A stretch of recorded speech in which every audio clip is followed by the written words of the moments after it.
Nah, keputusan moral kita, kata Kolbeck, itu dipengaruhi juga oleh pengalaman sosial kita.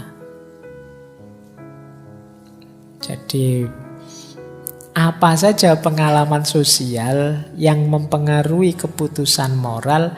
Yang pertama, kemampuan dan kesempatan alih peran. Jadi, ini mempengaruhi cara berpikir moral. Alih peran itu ya mungkin mudahnya pakai istilah empati. Kemampuanmu memposisikan dirimu di posisinya orang lain. Seandainya aku dia, apa yang aku rasakan, apa yang aku putuskan. Nah, ini kemampuan alih peran. Dalam hidup kita sering didorong untuk melakukan ini. Jadi, aku mau mengomentari orang itu sih, tapi seandainya aku di posisinya, kira-kira apa yang harus aku putuskan? Karena kadang-kadang kita itu ngejudge orang tanpa melihat dia sedang di posisi apa dalam situasi apa. Nah, kalau ingin semakin matang keputusan moral kita, latihanlah berempati, latihan beralih peran. Jangan hanya kukuh di sudut pandangmu sendiri. Jadi, misalnya kalian ngeritik tokoh siapa atau orang yang ngalami apa. Seandainya aku artis itu, setelah dipukuli habis-habisan misalnya, apa yang aku lakukan? Ini namanya alih peran dengan segala konsekuensi pertimbangannya. Nah, jadi kalian tidak sekedar ngejudge, tidak sekedar maki-maki, tidak sekedar setuju atau tidak setuju, tapi kamu bisa menghayati posisi yang sedang dia ada sekarang. Ini namanya kemampuan alih peran. Kemudian yang kedua, moralitas, keputusan moral kita semakin matang kalau kita bisa mengatasi konflik sosial kognitif. Jadi konflik sosial kognitif itu, saya punya pandangan A, lah kok teman saya punya pandangan B. Saya pinginnya orang ini sudahlah dicuri saja itu obat itu.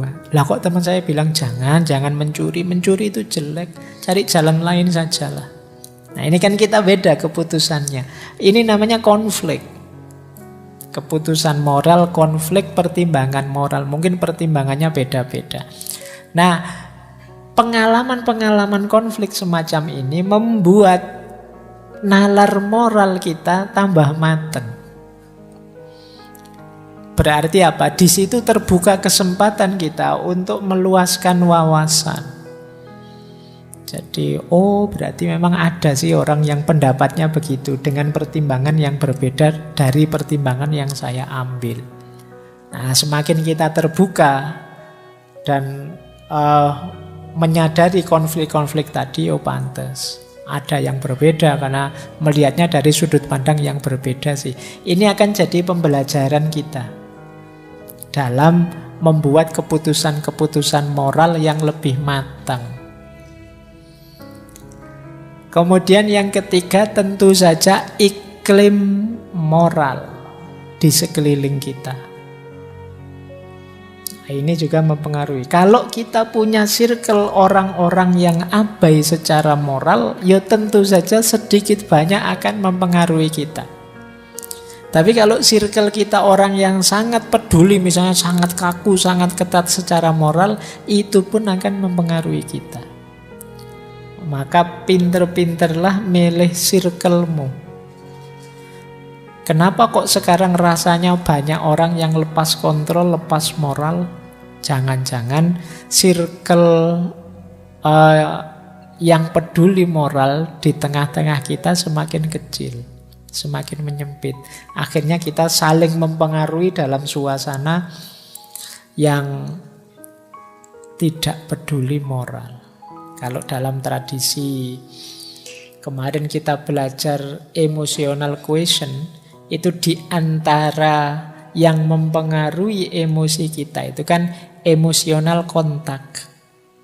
Jadi kontak emosi. Kalau kita dekat dengan orang-orang yang pemarah terus, sedikit banyak kita juga ketularan marah. Kalau kamu ketemu teman yang sedikit-sedikit ketawa, dikit-dikit ketawa, ya kamu akan ikut sedikit-sedikit ketawa. Kalau kamu bareng teman pendiam, insya Allah lama-lama kamu jadi pendiam. Karena awalnya mungkin kamu banyak ngomong, temanmu diam. Kamu ngomong lagi, dia diam lagi. Lama-lama ngapain aku capek-capek ngomong sendiri. Akhirnya ya kamu diam. Dekat teman yang diam secara emosional, lama-lama kamu jadi diam. Oh, itu pertarungan mungkin ya. Kamu yang jadi pendiam atau temanmu yang ketularan jadi cerewet. Nah, ini namanya emosional kontak. Mungkin ya sama-sama terpengaruh. Kamu jadi agak pendiam, temanmu jadi agak cerewet. Sama-sama tidak seperti dulu lagi. Karena kontak emosi. Maka pinter-pinter milih circle-mu. Karena itu nanti akan melahirkan pengaruh pada penalaran moralmu dan keputusan moral.